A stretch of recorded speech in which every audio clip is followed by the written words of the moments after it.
CM Yogi Adityanath जनता को जब जब संबोधित करते हैं तो एक अलग ही माहौल बन जाता है। कुछ ऐसा ही देखने को मिला एक बार फिर से जब सीएम योगी आदित्यनाथ जनता से रूबरू हुए और इस दौरान उन्होंने कुछ ऐसी बात कही जिसे सुनकर लोग काफी गर्व महसूस करेंगे। सीएम योगी आदित्यनाथ ने बताया कि इस दौरान उन्होंने मुलाकात की और ये मुलाकात उन्होंने की अनुसूचित जनजाति समुदाय से आने वाले एक परिवार से। उन्होंने बताया कि पहले ये परिवार दर दर भटकता था जीवन यापन करने के लिए, लेकिन अब उनके पास में अपना खुद का आवास है और व्यवसाय है जिससे वो अपना पालन पोषण कर रहे हैं, अपने परिवार का भी। सीएम योगी आदित्यनाथ ने बताया कि कैसे दर दर भटकने वाले इस परिवार की जिंदगी बदल गई है। उन्होंने बताया कि कैसे ये परिवार अब आत्मनिर्भर हो गया है, कैसे ये परिवार अब महीने के 30,000 रुपए कमाने लगा है। सुनिए क्या कुछ कहा सीएम योगी आदित्यनाथ ने इस दौरान। जब अच्छी सरकारें आती हैं तो अच्छी सोच के साथ लोगों को सुविधाओं से संपन्न करती हैं। शहरी क्षेत्र में सुविधाएं बढ़ी हैं, अच्छी सड़कें हुई हैं,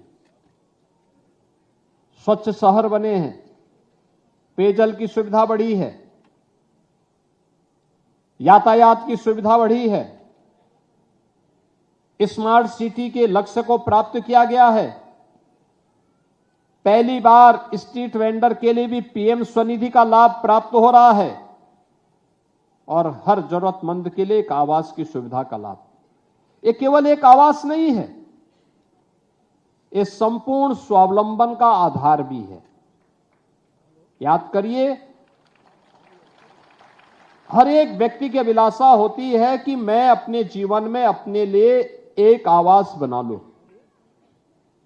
हम बचपन में भी सुनते थे रोटी, कपड़ा और मकान, यानी ये तीन आवश्यकता एक बुनियादी सुविधाओं के अंतर्गत हम बचपन से गिनते थे।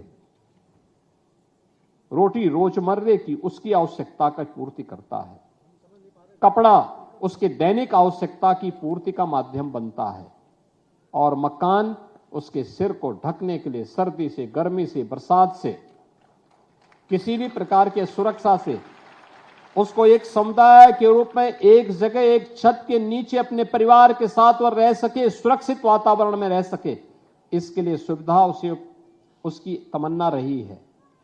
आप सोचिए, मोदी जी ने तीनों प्रकार की सुविधा उपलब्ध करवाई। रोटी के लिए हर गरीब के पास उसका राशन कार्ड, कपड़े के लिए उसे तमाम प्रकार की सुविधा देकर के मिशन रोजगार के अंतर्गत रोजगार के माध्यम से ये रोजगार अलग अलग तरीके से प्राप्त हो रहा है। स्ट्रीट वेंडर के लिए पीएम स्वनिधि योजना, परंपरागत कारीगरों के लिए, हस्तशिल्पियों के लिए पीएम विश्वकर्मा योजना, जो नौजवान पढ़ा लिखा है उसके लिए स्वयं का पीएम स्टार्टअप की योजना, पीएम स्टैंड अप की योजना, और जो थोड़ा पढ़ा लिखा है अच्छा नौकरी रोजगार कर सकता है पीएम स्किल की योजना, और फिर शासकीय योजनाओं में ईमानदारी के साथ उसका समायोजन हो, इसकी तमाम प्रकार की योजनाएं उसकी आवश्यकताओं की पूर्ति करता है।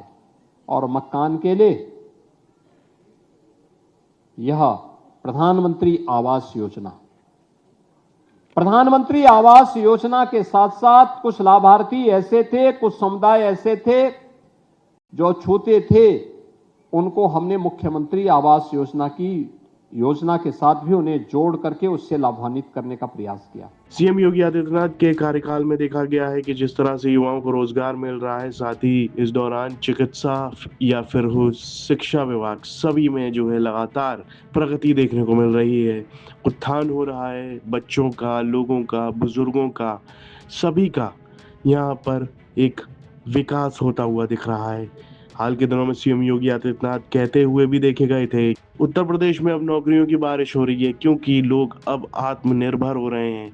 लोग अब नौकरियों के पीछे नहीं भाग रहे हैं, नौकरियां लेने वाले नहीं बन रहे हैं, लोग अब नौकरियां देने वाले बन रहे हैं। यही है उत्तर प्रदेश के सक्सेसफुल होने का राज। हाल के दिनों में सीएम योगी आदित्यनाथ कहते हुए भी देखे गए थे कि उत्तर प्रदेश अब उत्सव प्रदेश बन गया है। ये पहले उत्तम प्रदेश बना और अब ये हो गया है उत्सव प्रदेश। इस पर आपकी क्या राय है, कमेंट बॉक्स में लिखकर हमें जरूर बताएं। और यूपी से जुड़ी तमाम खबरें देखने के लिए आप देखते रहिए यूपी तक।